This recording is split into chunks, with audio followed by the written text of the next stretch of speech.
அப்பா லெட்டர் போட்டிருக்காருமா.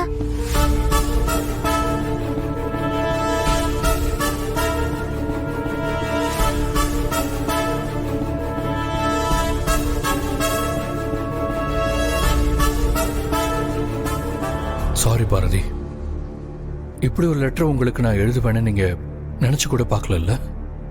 ஆனா சூழ்நிலை என்னை எழுத வச்சிருச்சு. ஆனா நாம நினைக்கிற மாதிரி வாழ்க்கை இருக்காதுன்னு எனக்கு இப்பதான் புரியுது. நமக்குள்ள விழுந்த இந்த விரிசலுக்கு காரணம் எங்க அம்மாவோட மரணம். ஆனா இதெல்லாம் ஒரு காரணமானு எல்லாரும் நினைப்பாங்க. எங்க அம்மா எனக்கு எவ்வளவு முக்கியம்னு உங்களுக்கு நான் சொல்லி புரிய வைக்க தேவையில்லை. ஏன்னா கிட்டத்தட்ட நான் உங்க வாழ்க்கையில வர்றதுக்கு முன்னாடி தமிழை நீங்க அப்படிதான் வளர்த்துருப்பீங்க. அதனால எனக்கும் எங்க அம்மாவுக்கும் இருக்கிற பாசம் என்னன்னு உங்களால புரிஞ்சுக்க முடியும்னு நம்புறேன். அதுக்காக உங்களையும் தமிழையும் எனக்கு பிடிக்காதுன்னு அர்த்தம் இல்லை. எங்க அம்மா மேல எந்த அளவுக்கு நான் பாசம் வச்சிருந்தேனோ அதே அளவுக்கு உங்க மேலையும் தமிழ் மேலையும் நான் உயிரியே வச்சிருந்தேன். அதனாலதான் நான் இப்படி ஒரு முடிவு எடுக்க வேண்டியதா போயிடுச்சு. என்னால எங்க அம்மாவோட இழப்புல இருந்து மீண்டு வர முடியல.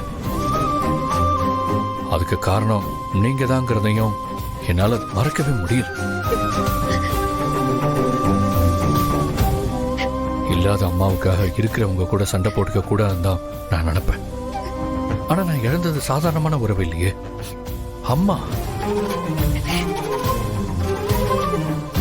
அந்த உறவுக்கு முன்னாடி மற்ற எல்லா உறவும் எனக்கு பெருசா தெரியல பாரதி.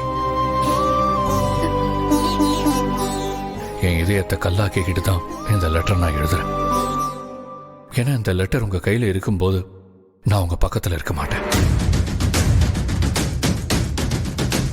சொல்லிக்காம போயிட்டா எனக்கு என்னாச்சோ ஏதாச்சோன்னு பயந்துகிட்டே இருப்பீங்கன்னு தான் இந்த லெட்டர் உங்களுக்கு எழுதி போஸ்ட் பண்ணிட்டு நான் கிளம்பி போறேன்.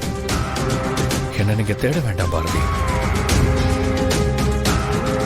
அப்படி தேடி என்னை கண்டுபிடிச்சு வந்தாலும் உங்க கூட என்னால பழைய ஆதியா சந்தோஷமா குடும்பம் நடத்த முடியாது.